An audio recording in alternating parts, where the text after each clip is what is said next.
વિકાસ પ્રકલ્પો સાથે ભરૂચ જિલ્લામાં પણ મેગા પ્રોજેક્ટ ગતિ પર છે। ત્યારે વિવિધ પ્રોજેક્ટો અંતર્ગત સંપાદિત થયેલી જમીનના વળતર અંગે રજૂઆત કરવા તાલુકાના કેટલાક ખેડૂતો કલેક્ટર કચેરીએ પહોંચ્યા હતા। જિલ્લામાંથી પસાર થતા વિવિધ વિકાસ રૂટ, રેલવે સહિતના વિકાસ કાર્યોને લઈ ઉચ્ચ સ્તરીય સહમતિ થઈ હતી। જો કે તાલુકાના કેટલાક ખેડૂતો વિવિધ પ્રોજેક્ટો અંતર્ગત સંપાદિત થયેલી જમીનના વળતર પ્રશ્ન અંગે રજૂઆત કરવા એકત્રિત થયા હતા। જેઓ સંપાદિત જમીનના વળતર પ્રશ્ન અંગે રજૂઆત કરવા કલેક્ટર કચેરીએ પહોંચ્યા હતા। ખેડૂતો સમક્ષ વળતરની માંગ કરી રહ્યા છે, જેમણે અગાઉ પણ રજૂઆત કરી હોવાનું જણાવ્યું હતું અને ખેડૂતોએ કલેક્ટર કચેરી પહોંચી તાકીદે પોતાનો પ્રશ્નોનું નિરાકરણ આવે તેવી માંગ સાથે રજૂઆત કરી હતી। જો કે ખેડૂતોએ સંપાદિત જમીન વળતર મુદ્દે સહકાર આપવાની બાંયધરી આપી હતી। તેઓ તેમના પ્રશ્નો અંગે વાતચીત કરી નિરાકરણ લાવવા તૈયારી દર્શાવી રહ્યા છે।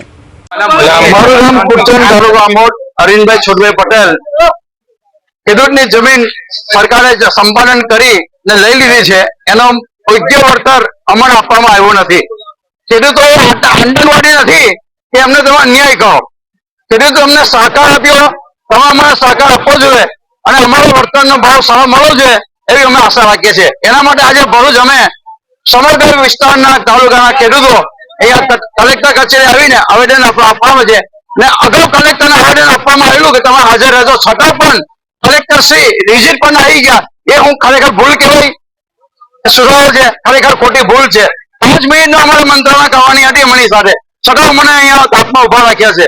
અમે વિનંતી કરે છે કે સાંજ સુધીમાં આખી રાત અહીંયા બેસવાનું હશે તો અમે બેસીશું, પણ ઘરે જઈએ નહીં। અમારા વર્તનની માંગણી છે, અમારા જમીનની વર્તનની 55-56 વખત આવેદન આપ્યું, છતાં એનું કોઈ રિઝલ્ટ આપવામાં નથી આવ્યું।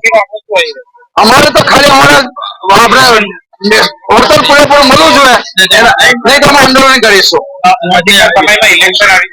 ઇલેક્શન બહિષ્કાર કરવામાં આવશે સંપૂર્ણ। 40 ગામ જોડાય છે। હાલ તો કલેક્ટર કચેરીએ ખેડૂતોએ શાંતિમય રીતે પોતાનો પ્રશ્નોને લઈ દેખાવ કર્યો હતો, પરંતુ આવનારા દિવસોમાં તાકીદે જમીન વળતર મુદ્દે નિરાકરણ આવે તેવી રજૂઆત કરી હતી।